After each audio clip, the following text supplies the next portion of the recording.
Let's make some money on the NBA. It is Rick Kamla, a.k.a. Ricky Props, and let's dive in and go to the wood for a Tuesday night in the NBA. We got Paul George at home against Golden State, over 33.5 combination points, rebounds, and assists, minus 125. GSW allows the second most rebounds and second most assists to the shooting guard position. He's been over this number, Paul George, in 3 of the last 4. Bang it, people. Fred VanVleet at home against Orlando tonight, over 6.5 assists, minus 105. Orlando allows the 5th most assists to point guards. He's been over this number in 6 of the last 9. And in 3 meetings against Orlando this year, FVV is averaging 6.7 dimes.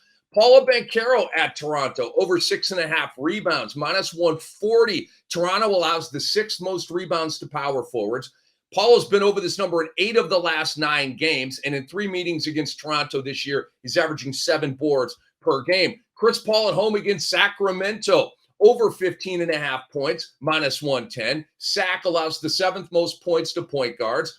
Paul had 19 points on 18 shots in his last game. The Suns are still shorthanded. Lots of opportunities for him right now. And Devin Booker is back, making life that much easier on Chris Paul. And I got a Devin Booker prop for you tonight at home against Sac, over 24.5 points, minus 130. Sac allows the 8th most points to shooting guards. Book is plus 4.6 at home in his scoring average at 28.9. And in his first meeting against Sac, he went for 44 points. The Ricky Props rule. Watch these lines throughout the day for movement, also for late-breaking injury news that may impact your betting decisions here. As we move on to some and ones, we've got some ATS deliveries for you here. The Suns at home, minus 3 to the Sacramento Kings. The Suns are rolling. They're 10-3 in their last 13 games. Book and Paul are cooking. Durant's debut is right around the corner, and this is a team on a major upswing right now. They're an awesome home team at 19-9, and Sac is kind of like a mediocre team right now. They're 5-5 in their last 10.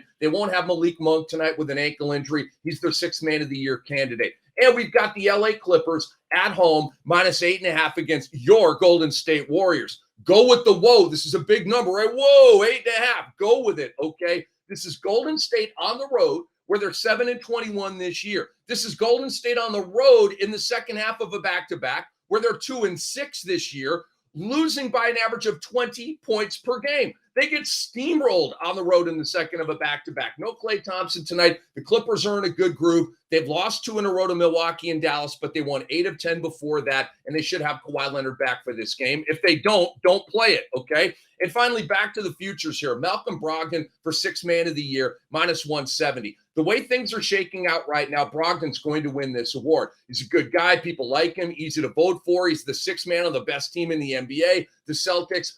And the other guys are falling off. Westbrook was just traded. Now what? Jordan Poole has started 34 of his 57 games. He's not eligible. Bobby Portis is injured. And Ben Mathurin has really cooled off, 12.7 PPG in the month of February. Get interactive with Ricky Props and Bettor Sports Network, at Bettor Network on Twitter. What props do you like? Agree with, disagree with? Let us know. Interact with us. That's the way we like it. And for more NBA and college basketball betting advice, go to bettorsports.com and on demand with the Bettor Sports Network app.